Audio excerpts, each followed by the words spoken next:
उसी का जवाब देने। नमस्कार। अभी 2-3 दिन पहले केंद्र सरकार ने सीए का कानून पास किया था।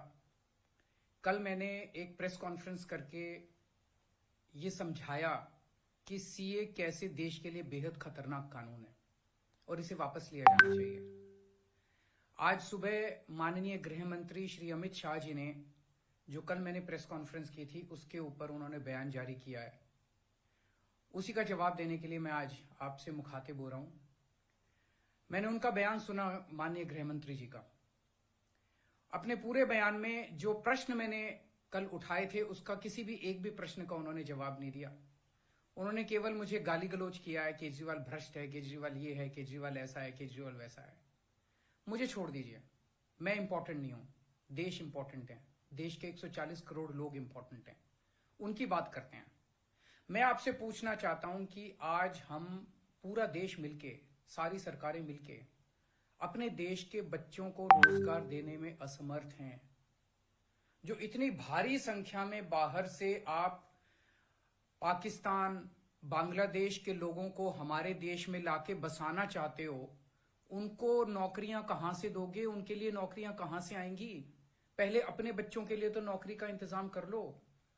ये मेरा कल मूल प्रश्न था। उनके लिए घर कहां से आएंगे जो आप इतनी बड़ी संख्या में पाकिस्तान से, बांग्लादेश से लोगों को लाके अपने देश में बसाना चाहते हो, माइग्रेशन करवाना चाहते हो? वो उनके लिए घर, उनके लिए नौकरियां, उनके लिए संसाधन कहां से आएंगे? अपने देश में इतनी गरीबी है, अपने देश में ऑलरेडी लोगों के पास नौकरियां नहीं है, घर नहीं है, उनको कहां से लाके बसाओगे?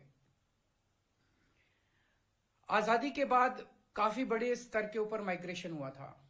बहुत सारे लोग भारत से पाकिस्तान और बांग्लादेश गए थे और बहुत सारे लोग वहां से इधर आए थे।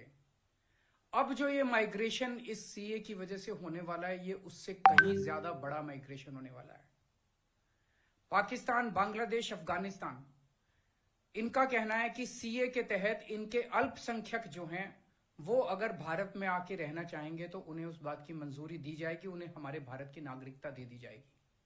इन तीनों देशों में मिला के लगभग 2.5 से 3 करोड़ अल्पसंख्यक रहते हैं। पाकिस्तान, बांग्लादेश और अफगानिस्तान में मिला के लगभग 2.5 से 3 करोड़ अल्पसंख्यक रहते हैं। वहां बहुत गरीबी है, उनके पास रोजगार नहीं है। भारत में तो आना और भारत की नागरिकता मिलना उनके लिए तो बहुत बड़े सपने की तरह है। और अगर हमने भारत के दरवाजे खोल दिए, इतनी बड़ी संख्या में लोग आने वाले हैं जिसकी हम कल्पना भी नहीं कर सकते। इन 2.5-3 करोड़ लोगों में से अगर 1-1.5 करोड़ लोग भी आ गए तो कहां बसाया जाएगा उनको? क्या करेंगे उनका? ये मेरा प्रश्न था माननीय गृह मंत्री जी, जिसका जवाब आपने नहीं दिया। आपका यह कहना है कि 2014 से पहले के लोगों को, जो आ चुके 2014 से पहले, उनको बसाया जाएगा। मैं आपसे पूछना चाहता हूं, 2014 के बाद आना बंद हो गया? 2014 के बाद भी आ रहे हैं, अभी तक आ रहे हैं, रोज आ रहे हैं। तो अभी तक 2000 जो इलीगल माइग्रेंट आते थे, जो घुसपैठिए हमारे देश के अंदर आते थे, वो डरते थे कि अगर आ गए तो हमें निकाल देंगे, हमें पकड़ लेंगे, हमें जेल में डाल देंगे। उन्हें डर रहता था क्योंकि वो इलीगल थे। अब आप ये कानून लाके उनको लीगल बना रहे हो, अब उनका डर खत्म हो जाएगा। पूरे तीनों देशों के अंदर अब मैसेज ये है कि भारत सरकार अब जो है इन तीनों देशों के घुसपैठियों को लीगल करने जा रही है।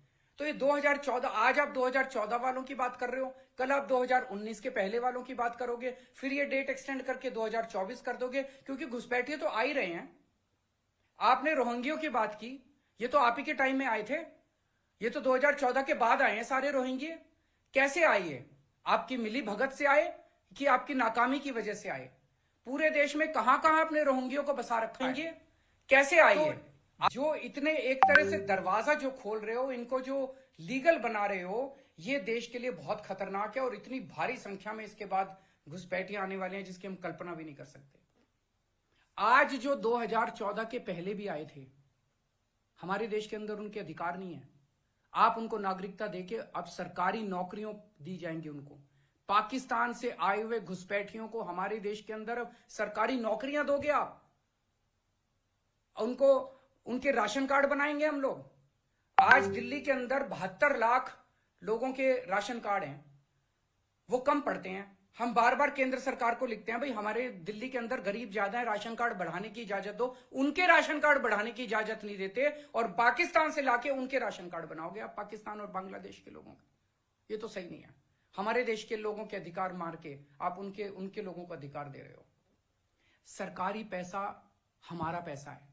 सरकारी पैसा 140 करोड़ लोगों का पैसा है, हमारे टैक्स का पैसा है।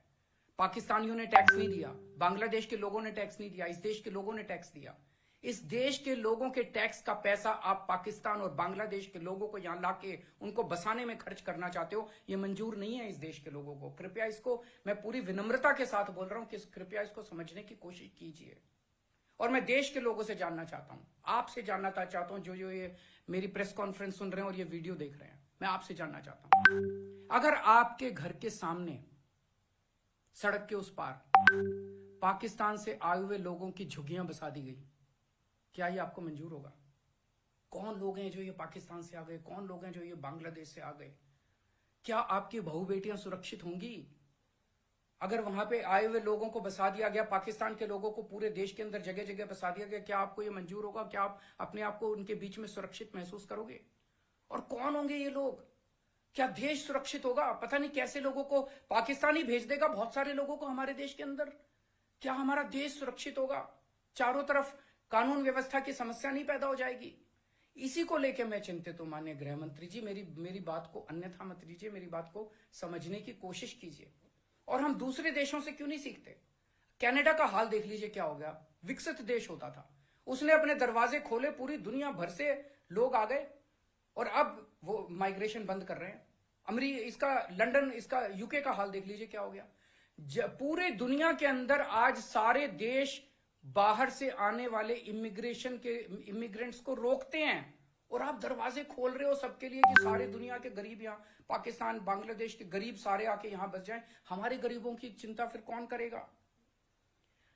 अगर आपको लाना ही है बाहर से लोगों को, हमारे देश में पिछले 10 साल में 11 लाख उद्योगपति और व्यापारी भारत छोड़ के चले गए।